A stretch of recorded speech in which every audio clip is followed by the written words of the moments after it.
Akashvani Devikulam spice FM.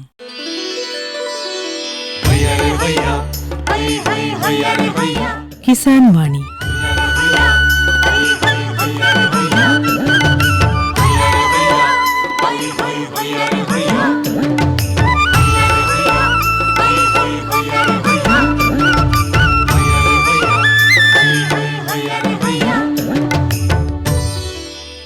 എല്ലാ ശ്രോതാക്കൾക്കും കിസാൻ വാണിയിലേക്ക് സ്വാഗതം. ഈ പരിപാടിയുടെ പ്രായോജകർ കേന്ദ്ര കൃഷി കർഷകക്ഷേമ മന്ത്രാലയം, ഭാരത സർക്കാർ.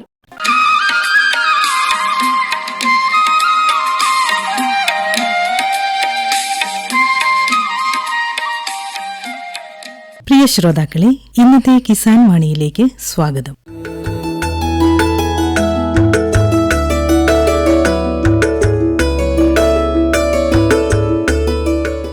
കാഞ്ചിയ വെള്ളിലാങ്കണ്ടം പ്രദേശത്തെ സമ്മിശ്ര കർഷകനായ ശ്രീ രാജേന്ദ്രൻ തടിക്കൽ തന്റെ കാർഷിക പ്രവർത്തനങ്ങളെപ്പറ്റി സംസാരിക്കുകയാണ് ഇന്നത്തെ കിസാൻ വാണിയിൽ. കിസാൻ വാണി ടീം ഇന്ന് എത്തി നിൽക്കുന്നത് ഇടുക്കി ജില്ലയിലെ കാഞ്ചിയാർ പഞ്ചായത്തിലെ വെള്ളിലാങ്കണ്ടം പ്രദേശത്ത് സജീവമായി കാർഷിക പ്രവർത്തനങ്ങൾ ഏർപ്പെട്ടിരിക്കുന്ന ശ്രീ രാജേന്ദ്രൻ തടിക്കൽ എന്ന മുതിർന്ന കർഷകന്റെ സമീപത്താണ്. അദ്ദേഹത്തിന്റെ കൃഷിരീതിയും കാർഷിക വിശേഷങ്ങളും ചോദിച്ച് മനസ്സിലാക്കാം. നമസ്കാരം.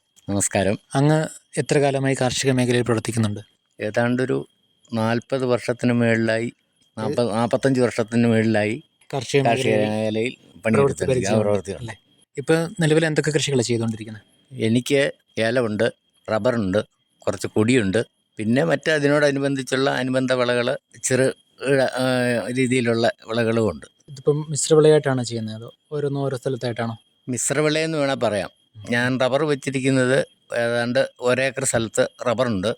ആ റബ്ബറിൽ ഞാനിപ്പോൾ ഈ വർഷം മുതൽ ഏലവും കൂടി ഇതിൻ്റെ റബ്ബറിന് ഇടയ്ക്ക് കൃഷി ചെയ്യാൻ തുടങ്ങിയിട്ടുണ്ട്. ഈ 45 വർഷം മുമ്പ് കൃഷി തുടങ്ങുന്ന സമയത്ത് അന്ന് എന്തൊക്കെ കൃഷി ചെയ്തുകൊണ്ടിരുന്നത്? അന്ന് കൂടുതലും ഈ കുരുമുളകായിരുന്നു ഏറ്റവും പ്രധാനമായിട്ടുള്ള അന്നത്തെ ഒരു കൃഷി എന്ന് പറഞ്ഞാൽ കുരുമുളകായിരുന്നു. അന്ന് ഈ ഏലമൊന്നും ഇതുപോലെ ഈ മേഖലകളിലേക്ക് കടന്നു വന്നിട്ടില്ല. അതിന് ശേഷമാണ് ഏലകൃഷി ഇവിടെ വ്യാപകമായിട്ട് വന്നത്. ഏലകൃഷിയിലേക്ക് കടന്നിട്ട് എത്ര കാലമായിട്ടുണ്ടാവും? ഏലകൃഷിയിലേക്ക് കടന്നിട്ട് ഇപ്പം ഒരു 20-25 വർഷത്തോളം ഏലകൃഷിയായിട്ട് ബന്ധപ്പെട്ട് പോകുന്നുണ്ട്. അങ്ങ് ഇവിടെ തന്നെ ജനിച്ചു വളർന്ന ആളാണോ? അതെ, ഞാൻ ഈ വെള്ളാങ്കണ്ടത്ത് തന്നെ ജനിച്ച വളർന്ന ആളാണ്. അല്ലേ. ആദ്യകാലത്ത് ചെയ്തുകൊണ്ടിരുന്ന ഏലം ഏത് ഇനമായിരുന്നു? അന്ന് ഇപ്പോഴത്തെ രീതിയിലുള്ള ഏലമല്ലായിരുന്നു. അന്ന് നാടൻ ഏലമാണ്. അതിന് സാധാരണ അതിന് പ്രത്യേകിച്ച് പേരൊന്നുമില്ല. നാടൻ ഏലം എന്നാൽ അതിന് ഇപ്പം നമ്മൾ അതിന് പറയുന്നത് നാടൻ ഏലം എന്നാണ് അതിന് പറയുന്നത്. അന്ന് അതിന് പ്രത്യേകിച്ച് പേരൊന്നുമില്ല. പിന്നെ അന്ന് വൾക്കുന്നുണ്ട്. വൾക്ക് ഇറങ്ങിയതിന് ശേഷം മൈസൂർ വൾക്ക് എന്ന് പറഞ്ഞ ഒരു ഇനം കൂടി ഇറങ്ങി. പിന്നെ PV1 അങ്ങനെയൊക്കെയുള്ള ഇനങ്ങളായിരുന്നു അന്ന് ഉണ്ടായിരുന്നത്. ഇന്ന് ഇപ്പോൾ വ്യാപകമായിട്ട് കൃഷി ചെയ്യുന്നത് ഇന്ന് മൊത്തം ഇനം കംപ്ലീറ്റ് വിടുന്ന നാമാവശേഷമായി പോയി. ഇപ്പോൾ നിലവിലുള്ളത് ഒറ്റച്ചെമ്പൻ എന്ന് പറയുന്ന ഒരു പുതിയ ഇനമാണ്. ഏറ്റവും കൂടുതൽ ഉൽപ്പാദനം കിട്ടുന്ന ഒരു കൃഷിയാണ് ഇപ്പം ഏലം. അതാണ് ഇപ്പം ചെയ്തുകൊണ്ടിരിക്കുന്നത്. എനിക്കുള്ളത് മുഴുവൻ ഈ ഒറ്റച്ചെമ്പൻ്റെ ഏലം മാത്രമേ ഉള്ളൂ. ഇപ്പം ഈ ആദ്യകാലത്തുണ്ടായിരുന്ന ഈ നാടൻ ഏലത്തിന് അതിനുണ്ടായിരുന്ന സവിശേഷമായിട്ടുള്ള ഗുണം എന്തൊക്കെയായിരുന്നു?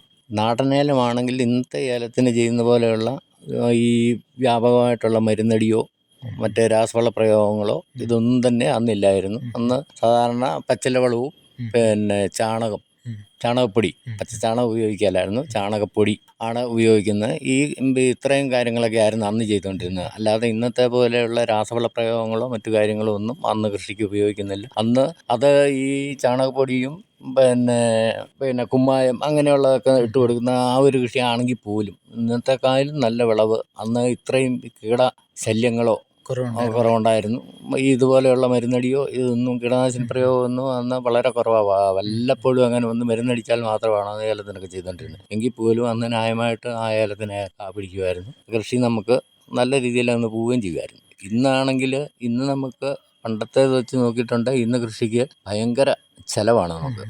ഇപ്പം നമുക്ക് 1 കിലോ ഏലക്ക നമുക്ക് വിപണിയിൽ കൊടുത്താൽ 2000-2200 രൂപ നമുക്ക് വില കിട്ടുമ്പോൾ അന്ന് നമുക്കൊരു 500 രൂപ അല്ലെ 600 രൂപയ്ക്ക് മുകളിൽ നമുക്ക് ഏലത്തിന് വില കിട്ടത്തില്ലായിരുന്നു. അതിന് താഴെയായിരുന്നു 300, 250 അങ്ങനെ ആ ഒരു റേറ്റിലുള്ള വില കിട്ടുമായിരുന്നെങ്കിൽ പോലും അന്നത്തെ ആ കൃഷി നമുക്ക് ലാഭം ഉണ്ടായിരുന്നു. ഇന്ന് 2000 രൂപ നമുക്ക് കിട്ടിയാൽ പോലും കൃഷി നമുക്ക് വലിയ ലാഭകരമാണ് എന്ന് പറയാൻ പറ്റുകയില്ല.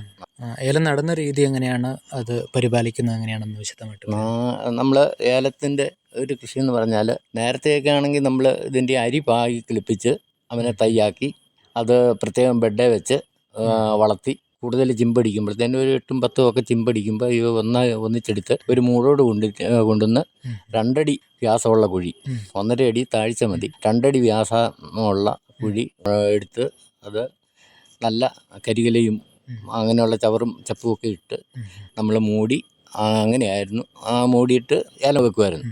ഇന്നെന്നാൽ ഈ പറഞ്ഞ കുഴിയിൽ നമ്മൾ അടിസ്ഥാന വളങ്ങളുമൊക്കെ ഇട്ട്, അതായത് ചാണകപ്പൊടി, കുമ്മായം അങ്ങനെയുള്ള സാധനങ്ങളെല്ലാം ഇട്ട് വളരെ ശാസ്ത്രീയമായിട്ടാണ് ഇന്ന് കൃഷി ചെയ്യുന്നത്. അന്ന് ഇതുപോലെയുള്ള ശാസ്ത്രീയതയൊന്നുമില്ല.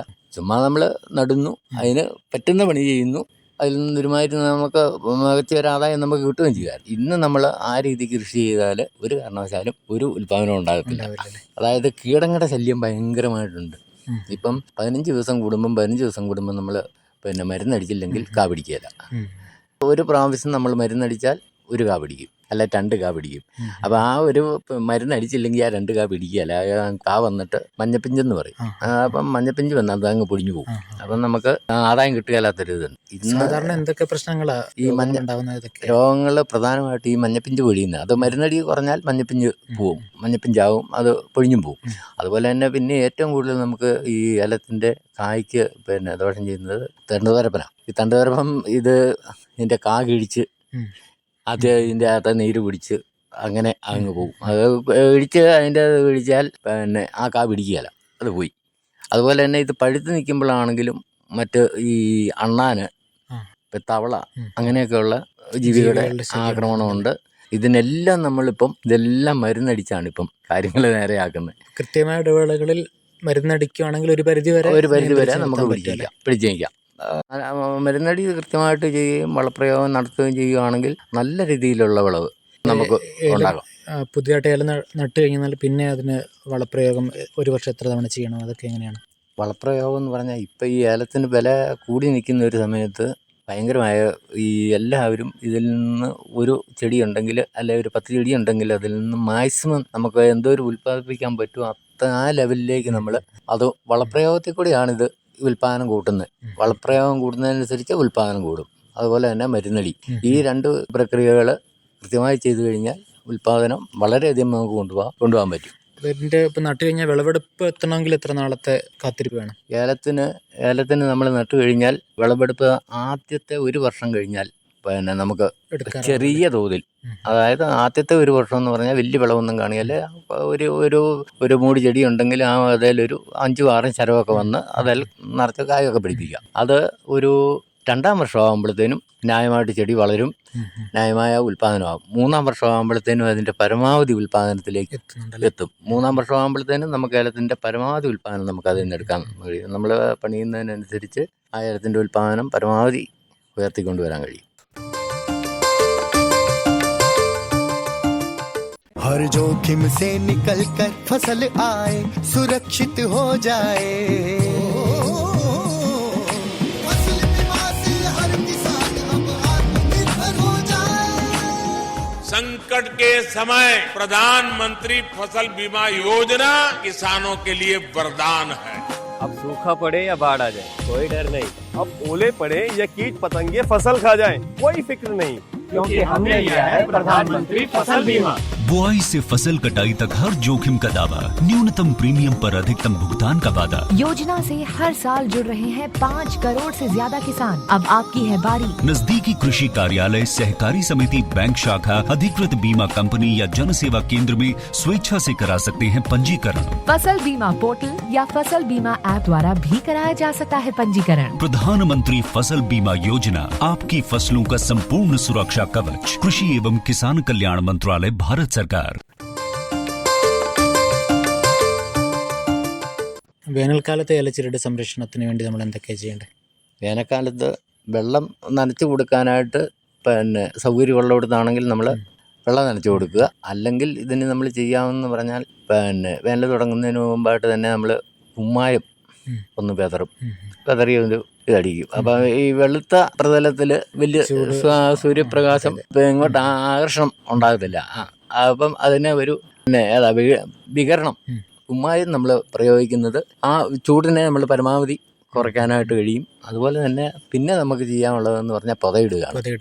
പരമാവധി ഈ ഏലത്തിൻ്റെ തന്നെ ഉണങ്ങിയത് എല്ലാം പറിച്ചും പിന്നെ അത്യാവശ്യം പിന്നെ കരികല എല്ലാം വാരിക്കൊണ്ടുവന്ന് നമ്മളിതിൻ്റെ ചൂട് പരമാവധി കട്ടിക്ക് പുതയിട്ട് ഒരു 2-3 അടി റൗണ്ടിന് പുതയിട്ട് നിർത്തുവാണെങ്കിൽ ഒരു പരിധി വരെ ഏലത്തിനെ നമുക്ക് സംരക്ഷിക്കാൻ പറ്റും. ഇനി അന്തരീക്ഷത്തിനുണ്ടാകുന്ന ചൂട് ഒരു പ്രശ്നം, നമ്മൾ നനച്ചു കൊടുത്താലും ചൂടിൻ്റെ ഒരു പ്രശ്നം. ഏലത്തിന് ഒരു പരിധിക്കപ്പുറത്തെ ചൂട് പറ്റിയല്ല, താങ്ങുകയല്ല ഇവൻ്റെ. അതായത് ഇത് നട്ട് 2 വർഷത്തിന് ശേഷം ആദ്യത്തെ 1 വർഷം നമുക്ക് വലിയ പ്രശ്നം ഉണ്ടാകത്തില്ല. 2ാമത്തെ വർഷം കഴിയുമ്പോഴത്തേനും ഏലത്തിൻ്റെ തട, അതായത് മൂട്ടിൽ അതിൻ്റെ ആ കിഴങ്ങ് ഭാഗം മണ്ണിന് മേളിൽ വരും. മണ്ണിന് മേളിൽ ഈ കിഴങ്ങ് വന്നു കഴിഞ്ഞാൽ പിന്നെ സൂര്യപ്രകാശം ശക്തിയായിട്ട് അതിലടിച്ചിട്ടുണ്ടെങ്കിൽ ഈ ആ ചൂട് താങ്ങാൻ പറ്റത്തില്ല. ഏലം മറിയുന്ന ഏലം പിന്നെ രക്ഷപ്പെടിയല്ല, അത് വഴി പോകും. അപ്പം പരമാവധി നമ്മൾ പിന്നെ ഈ പുതയിട്ട് അതിൻ്റെ ഈ കിഴങ്ങ് മൂടി നിർത്തുന്ന രീതിയിൽ പുതയിട്ട് വെള്ളം കൂടെ അടിച്ചു കൊടുക്കുകയാണെങ്കിൽ പരമാവധി നമുക്ക് ഏലിൽ നിന്ന് നമുക്ക് രക്ഷപ്പെടും. ഏലത്തിൻ്റെ ഒരു ഷെയ്ഡൊക്കെ നിയന്ത്രിക്കേണ്ടത് ഏത് സമയത്താണ് അത് ചെയ്യാറുണ്ട്? ഷെയ്ഡ് നമ്മൾ പിന്നെ മഴ തുടങ്ങിയതിന് ശേഷമാണ്. മഴ തുടങ്ങിയതിന് ശേഷം ഏലത്തിന് ശരമെല്ലാം ആയി പൂക്കാൻ തുടങ്ങുന്ന ഒരു സമയമുണ്ട്. ആ സമയമാകുമ്പോഴത്തേനും നമ്മൾ ഇതിൻ്റെ ഈ ഷെയ്ഡ് ഒന്ന് ക്രമീകരിച്ച് കൊടുക്കുന്നത് വളരെ നല്ലതാണ്. ഷെയ്ഡ് ക്രമീകരിച്ച് കഴിഞ്ഞാൽ ആവശ്യത്തിന് സൂര്യപ്രകാശം ഏലത്തിന് കിട്ടുകയാണെങ്കിൽ പരമാവധി ഇതിൻ്റെ ഉൽപ്പാദനം കൂട്ടാൻ പറ്റും. കൂടുതൽ ഷെയ്ഡ് ഉണ്ടെങ്കിൽ ഉൽപ്പാദനം കുറയും. നമുക്കിപ്പോൾ റബ്ബറിനകത്താണ് ഇട്ടിട്ടുണ്ട്, ഇപ്പം പുതുതായിട്ട് ഇട്ടേക്കുന്നത്. അപ്പോൾ ഈ റബ്ബറിൻ്റെ ഷെയ്ഡ് ഇതിന് അനുയോജ്യമാണോ? അതിനെക്കുറിച്ച് ഒരു അനുഭവം. റബ്ബറിൻ്റെ ഷെയ്ഡ് എന്ന് പറഞ്ഞാൽ ഇതിന് ഈ വെയിൽ തുടങ്ങുന്ന ആ ഒരവസരത്തിൽ ശകലം ബുദ്ധിമുട്ട് വരും എന്ന് പറഞ്ഞാൽ ഈ റബ്ബറിൻ്റെ ഇല പൊഴിയുന്നൊരു സമയമുണ്ട്. അപ്പോൾ ആ സമയത്ത് നല്ല കടുത്ത വേനലാണെങ്കിൽ നമുക്കതൊരു ബുദ്ധിമുട്ട് വരും. എന്നാലും ഒരു 15-20 ദിവസം കഴിയുമ്പോഴത്തേനും അടുത്ത ഇല ഏറെക്കുറെ വന്ന് കഴിയുമ്പോഴത്തേനും റബ്ബറിൻ്റെ ഇല വന്നു കഴിഞ്ഞാൽ പിന്നെ കുഴപ്പമില്ല. പിന്നെ ഇപ്പോഴത്തെ റബ്ബർ ഈ 414 ഒക്കെ നട്ട് കഴിഞ്ഞാൽ ഇതിന് ഭയങ്കര ഷെയ്ഡ് കൂടുതലാണ്. ഇലക്കൊഴുപ്പ് അതിന് കൂടുതലുണ്ട് മറ്റുള്ള റബ്ബറിനെ അപേക്ഷിച്ച്. അതായത് 105 പോലെയുള്ള മരത്തിനെ അപേക്ഷിച്ച് ഈ 414-നൊക്കെ കൂടുതൽ ഇലയുണ്ട്. അപ്പം അവൻ കൂടുതൽ പടർന്നു നിൽക്കും. അപ്പം അതിൻ്റെ ഷെയ്ഡ് പറഞ്ഞാൽ ഏലത്തിന് അത്ര കൂടുതലല്ല. പിന്നെ ഈ 2 പിന്നെ ആദായം നമുക്ക് കിട്ടും. അപ്പം നമ്മൾ അതിനെ കമ്പയർ ചെയ്ത് കഴിയുമ്പം അത് ഇച്ചിരി ഉൽപ്പാദനം കുറഞ്ഞാലും ഇപ്പം നമുക്ക് റബ്ബറിൻ്റെ ആദായം വേറെ കിട്ടുന്നുണ്ട്. ഈ ഏലത്തിൻ്റെയും കൂടി ആകുമ്പോഴത്തേന് ഇത് തമ്മിൽ കമ്പയർ ചെയ്യുമ്പോൾ നമുക്ക് വലിയൊരു ഇത് വരികയില്ല. വലിയ നമ്മൾ ആദായം റബ്ബറിൻ്റെ ഷെയ്ഡ് വെട്ടി പിന്നെ കായ കൂടുതൽ ഉൽപ്പാദിപ്പിക്കാനൊന്നും നോക്കേണ്ട കാര്യമില്ല. രണ്ടും കൂടി ആകുമ്പോഴത്തേനും നമുക്ക് അത് അഡ്ജസ്റ്റ് മെയിൻറ്റെയിൻ ചെയ്യാൻ പറ്റും അല്ലേ? കുരുമുളക് കൃഷി ഏതിനാണ് ചെയ്യുന്നത്? കുരുമുളക് നമ്മുടെ ഇവിടെ ഏറ്റവും കൂടുതൽ ചെയ്തുകൊണ്ടിരിക്കുന്നത് കരിമുണ്ടയും നീലമുണ്ടി, ഈ 2 ഇനമാണ്. പിന്നെ പല ഇനമുണ്ട്, മറ്റേ ജീരകമുണ്ടി എന്ന് പറയുന്നൊരു ഇനമുണ്ട്. അതൊക്കെ നല്ല, ഈ ജീരകമുണ്ടിയിലൊക്കെ നല്ല ഇനങ്ങളുണ്ട്. അത് നല്ല കൊടിയാണ്. പക്ഷേ ഈ ജീരകമുണ്ടിക്കൊക്കെ ആയുസ് കുറവാണ്. പെട്ടെന്ന് ഇതിന് ചിലപ്പം കേടുപിടിച്ച് പാടെ അങ്ങ് നശിച്ചു പോകും. അതേസമയം ഈ നീലമുണ്ടി ആണെങ്കിൽ അത്രയും കേടില്ല. എന്നാൽ ഒരു 3-4 വർഷം, ഒരു 5 കാ പറിക്കാൻ തുടങ്ങി ഒരു 3 വർഷം 4 വർഷമൊക്കെ കഴിയുമ്പോഴത്തേന് ഇതിൻ്റെ പക്കൊക്കെ കുറേയെല്ലാം പോയി പറയാൻ തുടങ്ങും, ഉൽപ്പാദനം കുറയും. ഇതിലെല്ലാം ഏറ്റവും കൂടുതൽ ഉൽപ്പാദനം നിൽക്കുന്ന അത്രയും കാലം നമുക്ക് ഏറ്റവും കൂടുതൽ ഉൽപ്പാദനം കിട്ടുന്നത് കരിമുണ്ട ഇനത്തിൽപ്പെട്ട പൊടിയാണ്. അത് ഈ പറഞ്ഞതുപോലെ കേട് തുടങ്ങിയാൽ നശിച്ചു പോകും, മൊത്തം പോകും. എന്നാൽ പിടിച്ച് നിന്നാൽ കരിമുണ്ട നല്ലവണ്ണം പിടിച്ച് നിൽക്കും. കരിമുണ്ടയായിരിക്കും നമുക്ക് പിന്നെ ഉൽപ്പാദനം വെച്ച് നോക്കുമ്പോൾ ഏറ്റവും നല്ല ഇനം. പിന്നെ പന്നിയൂർ വണ്ണൊക്കെ നല്ല വിളവ് വരുന്നതാണ്. അതെല്ലാ വർഷവും ഉണ്ടാകത്തില്ല. 1.5 പന്നിയൂർ വണ്ണ് നമുക്ക് കാഫലം കിട്ടുകയുള്ളൂ. 1.5 നല്ല വിളവ്, കുഴപ്പമില്ലാത്ത ന്യായമായ രീതിയിലുള്ള വിളവ് പന്നിയൂർ വണ്ണുണ്ട്. ഈ ദ്രുതവാട്ടമൊക്കെ പോലുള്ള പ്രശ്നങ്ങൾ, ദ്രുതവാട്ടമൊക്കെ വന്നാൽ അത് പാടെ പോകുക എന്നുള്ളതേ ഉള്ളൂ. കാര്യം നമ്മളിപ്പം കൃഷി വകുപ്പിൽ പോയി പറയുമ്പോഴത്തേനും അവരത് ചെയ്യും ഇത് ചെയ്യും എന്ന് പറഞ്ഞ ഒരുപാട് മരുന്നുകൾ നമുക്ക് താങ്ങാൻ പറ്റത്തില്ല. ഇന്നത്തെ ഈ മരുന്ന് വിലയും ഇത് പ്രയോഗിക്കാൻ. ഇത് പ്രയോഗിച്ചാലും ഈ ദ്രുതവാട്ടം വന്ന സാധനം അത് പോവും. ഇത് വന്നാൽ ഇവനെ വെട്ടി നേരെ സംഗതി അത് നശിപ്പിച്ച് വല്ല തീയിട്ട് അത് മൂട് സഹിതം നശിപ്പിച്ച് കളയുക. എന്നിട്ട് അവിടെ പിന്നെ ഉടനെ ആ മൂട്ടി കുടിയിടാതെ ഒരു വർഷത്തേനോ അങ്ങനെ നമ്മൾ മാറ്റി വിടുന്നതായിരിക്കും ഏറ്റവും നല്ലത്. അല്ലാതെ ഇപ്പോഴത്തെ ഈ ശാസ്ത്രീയമായിട്ടുള്ള കൃഷി ചെയ്യാൻ പോയിട്ടുണ്ടെങ്കിൽ നമുക്ക് അതിൻ്റെ അകത്ത് ആദായം സാധാരണ ഒരു കർഷകനെ സംബന്ധിച്ച് താങ്ങാൻ പറ്റിയല്ല. ബോർഡോ മിശ്രിതം അങ്ങനെയുള്ള കാര്യങ്ങളൊക്കെ ഉപയോഗിക്കുന്നുണ്ടോ കുരുമുളകിന്? കൊടിക്ക് സാധാരണ ഇതിൽ ഈ ബോർഡോ മിശ്രിതമാണ് ഏറ്റവും നല്ലത്. അതൊന്ന് അടിച്ചു വിടുകയാണെങ്കിൽ ഇതിൻ്റെ ഈ തിരി ഇടുന്ന സമയത്ത് ഇത് പൊഴിയുന്ന ഒരു കണ്ടീഷനുണ്ട്. അപ്പം ബോഡോ മിശ്രിതം നമ്മൾ കൊടിക്ക് പ്രയോഗിക്കുന്നതാണ്. അതാണ് ഏറ്റവും ഒരു ഉത്തമമായ ഒരു രീതി. അത് ഏത് സമയത്താണ് പ്രയോഗിക്കേണ്ടത്? അത് നമ്മൾ കൊടി തളിക്കുന്ന ആ സമയത്ത്, തളിക്കുന്നതിന് മുമ്പായി തന്നെ അടിച്ചു നിർത്തുകയാണെങ്കിൽ ഈ കൊമ്പ് വരുന്നതിനൊക്കെ അത് ഗുണം ചെയ്യും. കുരുമുളകിന് താങ്ങുകാലായിട്ട് എന്താ ഉപയോഗിച്ചിരിക്കുന്നത്? താങ്ങാലായിട്ട് ഇപ്പം നമ്മുടെ പറമ്പിൽ ഇവിടെ എന്ന് പറഞ്ഞാൽ നേരത്തെ എല്ലാം കുരുമുളകിന് ഏറ്റവും ഇതിൻ്റെ താങ്ങാൽ കൊടുക്കുന്ന ഏറ്റവും നല്ലത് മുരിക്കാണ്. മുള്ളുമുരിക്ക് എന്ന് പറയുന്ന ഒരെണ്ണമുണ്ട്, പിന്നെ അല്ലാതെ ചീമൂരിക്കുണ്ട്. ചീമൂരിക്കെന്ന് പറഞ്ഞാൽ ചീമൂരിക്കിനേക്കാൾ നല്ലത് ഈ മുള്ളുമുരിക്കാണ്. ചീമൂരിക്ക് ഭയങ്കരമായിട്ട് വളം വലിക്കുകയും ചെയ്യും. ഈ കൊടിക്ക് നമ്മൾ ഇട്ട് കൊടുക്കുന്ന വളത്തിൽ കൂടുതൽ ഈ മുരിക്ക് വലിക്കും. അപ്പോൾ അങ്ങനെ ഒരു പ്രശ്നമില്ല. ഈ മുള്ളുമുരിക്കാണെങ്കിൽ അത് ഏറ്റവും ഉത്തമമാണ്. ശരി. ചീമൂരിക്ക് വെച്ചാൽ അത് കണ്ടമാനം പെട്ടെന്ന് അങ്ങ് പന പോലെ വളരുകയും ചെയ്യും. അത് നമുക്ക് പിന്നീട് അത് വലിയൊരു ഒരു വർഷം നമ്മൾ യാദൃശ്യമായിട്ട് അത് മുരിക്കൊന്ന് വെട്ടാതെ പോയിട്ടുണ്ടെങ്കിലും പിറ്റേ വർഷം ആകുമ്പോഴത്തേനും അത് വലിയൊരു ചടങ്ങാവും. അപ്പോൾ അതിലൊക്കെ ഏറ്റവും നല്ലത് മുള്ളുമുരിക്കാണ്. മുള്ളുമുരിക്ക് പിടിച്ചു കഴിഞ്ഞാൽ പിന്നെ മുള്ളുമുരിക്കിന് ഇപ്പോൾ വ്യാപകമായിട്ട് ഭയങ്കര കേടുണ്ട്. അതായത് നമ്മൾ നട്ട് കഴിഞ്ഞ് ഇത് കൊടിയെല്ലാം കയറി നല്ല രീതിയിൽ നിൽക്കുമ്പോഴായിരിക്കും ഈ കേട് പിടിച്ചാൽ അത് മുരിക്ക് ഉണങ്ങിപ്പോവും. ഉണങ്ങിപ്പോയാൽ ആ കൊടി പിന്നെ ഒന്ന് സംരക്ഷിക്കണ വലിയ പാടാണ്. അന്നേരം പിന്നെ നമ്മൾ ഏറ്റവും കൂടുതൽ ഉപയോഗിക്കുന്ന ഈ ചീമൂരിക്ക് കൊണ്ടുവന്നിട്ട് അതിൻ്റെ വലിയ കാല് കൊണ്ടുവന്ന് വെച്ച് കിട്ടി ആ കൊടിയെ നമ്മൾ സംരക്ഷിക്കും. പിന്നെ ഇതുമായിട്ട് നോക്കുമ്പോൾ കേട് കുറവുണ്ടല്ലേ? കേട് കുറവുണ്ട്. മുരിക്കിന് കേടില്ല. മുരിക്ക് ഈ കൊടിക്ക് ഇതിൻ്റെ വളം വലിയ എല്ലാം കൂടെ വന്നു കഴിയുമ്പോഴത്തേന് ഈ ചെമ്മൂരിക്കലൊന്ന് കൊടി ഈ പറഞ്ഞാൽ രണ്ടാമതൊക്കെ നമ്മൾ ഇട്ട് കൊടുക്കുകയാണെങ്കിൽ സാരല്ല. കൊടി ഒന്ന് നല്ലവണ്ണം കയറിയതിന് ശേഷം ഈ മുരിക്ക് കാലിട്ട് കൊടുത്താലും വലിയ കുഴപ്പമില്ല. അതേസമയം ആദ്യം മുരിക്കും ഈ ചീമുരിക്ക് ഇട്ടേച്ച് കൊടിയിട്ട് കഴിയുമ്പോഴത്തേനും അതിൻ്റെ വളർച്ചയ്ക്ക് ഒപ്പിച്ച് ഈ കൊടി വളരത്തില്ല. അപ്പം കൊടിയുടെ വളർച്ച കുറയും. കുരുമുളകിന് വേനൽക്കാലത്ത് എന്തൊക്കെ സംരക്ഷണം ചെയ്യാനായിട്ടുണ്ട്? കുരുമുളക് നമ്മൾ കൃഷി ചെയ്യുമ്പോഴാണെങ്കിൽ ആദ്യത്തെ ഒരു 2-3 വർഷം എന്ന് പറഞ്ഞാൽ നല്ല സംരക്ഷണം കൊടിക്ക് വേണം. ആദ്യത്തെ ഒരു വർഷം ഇത് ഇട്ട് കൊടി പിടിച്ചു കഴിഞ്ഞാൽ വേനലായി കഴിഞ്ഞാൽ ഇവനെ എല്ലാം മൊത്തം നമ്മൾ പൊതിഞ്ഞ് കെട്ടണം. പൊതിഞ്ഞ് അതായത് ഒന്ന് ഈന്തലയോ അല്ലെ വാഴയില ഉണങ്ങിയതിൻ്റെ കച്ചി ആണേലും വലിയ കുഴപ്പമില്ല. ഇതുകൊണ്ട് പൊതിഞ്ഞ് കെട്ടണം. പൊതിഞ്ഞ് കെട്ടുകയും വേണം. അതുപോലെ തന്നെ ഇതിൻ്റെ ചുവട് പതയിടണം. ഏലത്തിനിടുന്നതിലും കാര്യമായിട്ട് തന്നെ കട്ടിയമായിട്ട് ഈ കൊടിക്കിട്ടില്ലെങ്കിൽ ഈ ആദ്യത്തെ വർഷം ഈ കൊടി പോവും. അപ്പം അവനെ അതിൽ നിന്ന് നമ്മൾ സംരക്ഷിക്കണം. ഈ പൊതയിടിയിലും പൊതിഞ്ഞു കിട്ടും. ഇതാണ് ഇതിൻ്റെ ഏറ്റവും ഒരു മുഖ്യ ഒരു പണിയാണ്. പിന്നെ ഇതിൻ്റെ ചുവട്ടിലെ പള്ളകൾ മറ്റ് ഇത് വരുന്നത് നമ്മൾ കൃത്യം അവനെ പറിച്ച് തെളിച്ച് നമ്മൾ കൊടുക്കുക. ആദായം എടുക്കണമെങ്കിൽ എത്ര വർഷം വേണം? കുരുമുളകിൻ്റെ ആദായം ചെറിയ തോതിൽ നമുക്ക് കിട്ടണേ തന്നെ 3 വർഷം. മൂന്നാമത്തെ വർഷം നമുക്ക് ഒരു കുറച്ചൊക്കെ ആദായം കിട്ടും.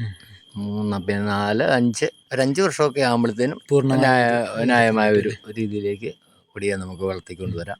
ആദായം കിട്ടാൻ തുടങ്ങും. 5 മുതൽ പിന്നെ ഒരു 45 വർഷത്തെ അനുഭവ സമ്പത്ത് വെച്ച് നോക്കുമ്പോൾ കാർഷിക മേഖലയിൽ ഒരു സന്തോഷകരമായ ജീവിതം മുന്നോട്ട് കൊണ്ടുപോകാൻ പറ്റുന്നുണ്ടോ? ഉണ്ട്. നമ്മൾ കൃഷിയെ നമ്മൾ ആത്മാർത്ഥമായിട്ട് സ്നേഹിക്കുകയാണെങ്കിൽ നമ്മളെ ഒരു കാരണവശാലും കൃഷി ചതിക്കത്തില്ല. കാരണം വെച്ചാൽ അതിൽ നിന്ന് നമുക്ക് പുരോഗതി അല്ലാതെ പുറകോട്ട് നമ്മൾ പോയല്ല. കാര്യം ഇതിൻ്റെ വില ഇടിവുകളും അങ്ങനെയുള്ള നമുക്ക് കാലാവസ്ഥ വിഷയങ്ങൾ അങ്ങനെയൊക്കെയുള്ള ഒത്തിരി വന്നെങ്കിൽ പോലും നമ്മൾ കൃഷി നമ്മൾ തുടർച്ചയായിട്ട് ചെയ്ത് കഴിഞ്ഞാൽ ഒരു കാരണവശാലും അതിൽ നിന്ന് നമുക്ക് പരാജയം ഉണ്ടാകത്തില്ല. എപ്പോഴും നേട്ടമേ ഉള്ളൂ. എൻ്റെ ഈ 45 വർഷത്തെ കൃഷി ജീവിതത്തിൽ എനിക്ക് ഒരു കോട്ടം ഉണ്ടായിട്ടില്ല. പിന്നെ അന്നത്തെ പോലെ ഇപ്പോൾ ഉള്ള പുതിയ തലമുറ കൃഷിയിലേക്ക് ആരും തന്നെ ഇല്ല. ഇപ്പം ആരെങ്കിലുമൊക്കെ വല്ല ബംഗാളികളെ വിളിച്ച് നമ്മൾ ചെയ്യിച്ചാൽ അല്ലേ കൃഷിയുടെ കാര്യം പോവുള്ളൂ. നമ്മുടെ കുട്ടികളൊന്നും ഇപ്പം കൃഷിയിലേക്ക് കടക്കുന്ന ഒരു അവസ്ഥയല്ല. അവർ എന്തെങ്കിലും ഓഫീസ് സംബന്ധമായിട്ട് ജോലിയോ അല്ല ബാങ്കിങ് മേഖലയോ അല്ലെ അങ്ങനെയുള്ള ബിസിനസ്സോ അങ്ങനെയുള്ള മേഖലകളിലേക്ക് അവർ തിരിഞ്ഞു പോയി. ഇല്ലെങ്കിൽ പിന്നെ അവർ പുറത്തോട്ട് പോകും. അങ്ങനെ പോകുന്ന ഒരു അവസ്ഥയിലേക്ക് വന്നു. ഇപ്പം കൃഷി ചെയ്യാനായിട്ട് കൃഷിയിലേക്ക് കടക്കുന്ന കുട്ടികൾ വളരെ കുറഞ്ഞല്ലേ? വളരെ എന്ന് പറഞ്ഞാൽ ഒരു 100 പേരുണ്ടെങ്കിൽ അതിലൊരു 5 പേര് പോലും. പ്രദേശത്തൊക്കെ വളരെ കുറച്ച് പേര്. ഇവിടെ ഒന്നുമില്ല. ഇവിടെ ഒന്നും പിള്ളേർ കൃഷി ചെയ്യുന്ന ഒരാരുമില്ല. പിള്ളേരെല്ലാം വന്നാൽ പഠിക്കും. പഠിത്തം കഴിയുമ്പോഴത്തേന് അവർ വേറെ എന്തെങ്കിലും ജോലി മേഖലയായിട്ട് ഏതെങ്കിലും മേഖലകളാണ് കൃഷി ഒഴികെയുള്ള ഏതെങ്കിലും മേഖലയിലേക്ക് അവർ തിരിഞ്ഞു പോകും. അവർ ആ രീതിയിലേക്ക് പോകും. അവർക്ക് അതിനോട് വലിയ താല്പര്യമില്ലാത്തൊരു അവസ്ഥയുണ്ട്. ഇത്രയും നേരം കിസാൻ വാണിക്ക് വേണ്ടി വിലപ്പെട്ട കാർഷിക അനുഭവങ്ങൾ പങ്കുവച്ചതിന് കിസാൻ വാണിയുടെ ശ്രോതാക്കളുടെ പേരിലുള്ള നന്ദി അറിയിക്കുന്നു. കാഞ്ചിയാർ വെള്ളിലാങ്കണ്ടത്തെ സമ്മിശ്ര കർഷകനായ ശ്രീ രാജേന്ദ്രൻ തടിക്കലുമായി ഇതുവരെ സംസാരിച്ചത് അർജുൻ ദാസ്. പ്രധാനമന്ത്രി കിസാൻ സമ്മാൻ നിധി. ഈ പദ്ധതിയിൻ കീഴിൽ 2 ഹെക്ടർ വരെ കൈവശ ഭൂമിയുള്ള കർഷക കുടുംബത്തിന് 6,000 രൂപ പ്രതിവർഷം നൽകുന്നതായിരിക്കും. അർഹരായ കർഷകർക്ക് 2,000 രൂപ വീതം 3 തവണകളായി നേരിട്ട് അവരുടെ അക്കൗണ്ടിൽ നിക്ഷേപിക്കുന്നതായിരിക്കും. ഈ ചെറുകിട നാമമാത്ര കർഷക കുടുംബങ്ങളെ സംസ്ഥാന സർക്കാർ തെരഞ്ഞെടുത്തുകൊണ്ടിരിക്കുകയാണ്. ഈ പദ്ധതിയുടെ മുഴുവൻ ചെലവും ഭാരത സർക്കാരാണ് വഹിക്കുന്നത്. പ്രധാനമന്ത്രി കിസാൻ സമ്മാൻ നിധി, കർഷകരുടെ കൃഷിപരമായ പുതിയ അഭിമാനം. കൃഷി കർഷക ക്ഷേമ മന്ത്രാലയം, ഭാരത സർക്കാരിൽ നിന്ന് ജനതാൽപര്യാർത്ഥം. सूखा हो या बेमौसम की बरखा हो, कीड़ा लगे खेत में या दुविधा हो, बहुत ही कम प्रीमियम पे पूरी हो भरपाई, फसल बीमित रहे कटाई के बाद भी भाई। हाँ, ऋणी या अऋणी अब हर किसान लाभ उठाए, एक मौसम एक दर है, सब किसान बीमा कराए। प्रधानमंत्री फसल बीमा योजना से हर किसान मुस्काए। कृषि और किसान कल्याण मंत्रालय द्वारा किसान हित में जारी.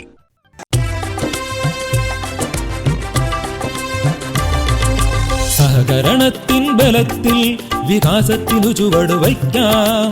ജനപങ്കാളിത്തകരുത്തുമായി മുന്നോട്ടെന്നും നീങ്ങുക നാം. ജനകോടിയിൽ ഈ വിപ്ലവം ഉണർത്തിയല്ലോ വിശ്വാസം. നാം ഒത്തുചേർന്ന വികാസത്തിനെ പതാക പറത്തിടാം. സഹകരണം നമ്മുടെ വികാസത്തിൻ പ്രതീകം. പുതുയുഗത്തിൽ സഹകരണം കൃഷി മന്ത്രാലയം, ഭാരത സർക്കാരിൽ നിന്ന് ജനതാൽപര്യാർത്ഥം. ഈ പരിപാടിയുടെ പ്രായോജകർ കേന്ദ്ര കൃഷി കർഷക ക്ഷേമ മന്ത്രാലയം, ഭാരത സർക്കാർ. എല്ലാ കിസാൻ വാണി ശ്രോതാക്കൾക്കും കൂപ്പുകൈ.